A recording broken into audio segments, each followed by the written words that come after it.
呢度係位於大埔市郊嘅鳳園蝴蝶保育區。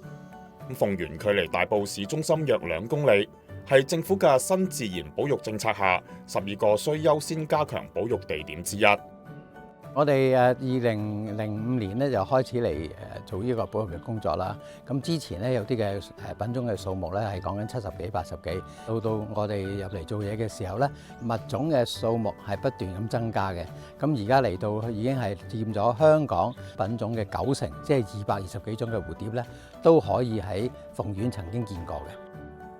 過去20年，環保協進會先後得到環境及自然保育基金同鄉郊保育資助計劃嘅資助，喺鳳園推展自然保育管理協議項目，為蝴蝶提供合適嘅棲息地。新一期資助下，除繼續以往嘅保育工作，協進會更加有新嘗試，利用智慧科技加強保育工作，期望項目2年內完成。蝴蝶物種200幾種啦，香港咁每一隻物種都好唔同樣嘅。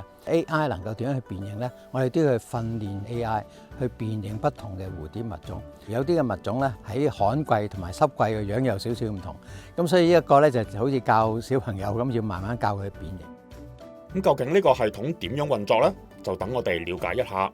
我哋嘅攝影師喺採訪當日喺現場隨機咁影低一隻蝴蝶嘅相，然後將相嘅電子檔案交俾協進會職員。職員將相上傳去到電腦，稍作等候，系統就辨認到相入邊嘅蝴蝶係虎斑蝶。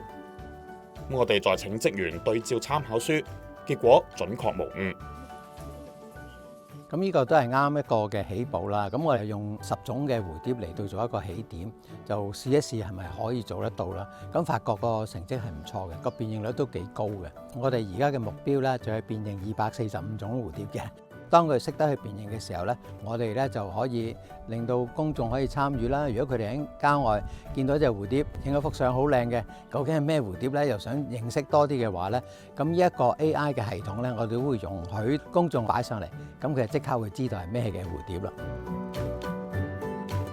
咁然後再下一步咧，就係我哋喺保育嘅工作上邊就可以買一個攝影機，咁然之後佢就可以辨認到有啲乜嘢嘅蝴蝶喺度出現過啦，佢同物種嘅關係啦，同嗰個環境氣候嘅關係啦，咁都可以做到一啲嘅記錄，同埋我哋可以做到分析啦。任何嘅環保或者保育工作咧，其實都要資源嘅。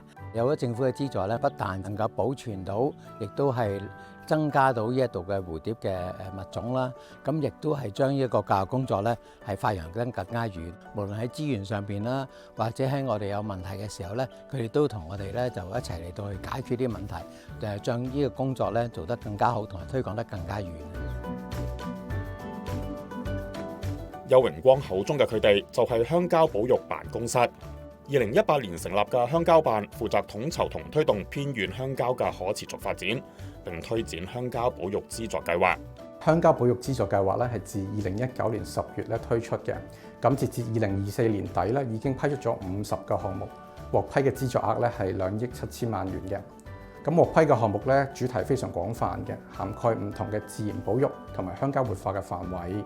當中咧管理協議項目咧就有大概保育咗560公頃嘅濕地啦，同埋10公頃嘅傳統農地，為咗唔同嘅生物物種咧係提供合適嘅生境嘅。呢啲項目咧唔單止維持咗保育地點嘅生物多樣性啦，又幾個持續記錄到受保護物種同埋新嘅物種，反映咗項目咧係有效提升保育地點嘅生態價值嘅。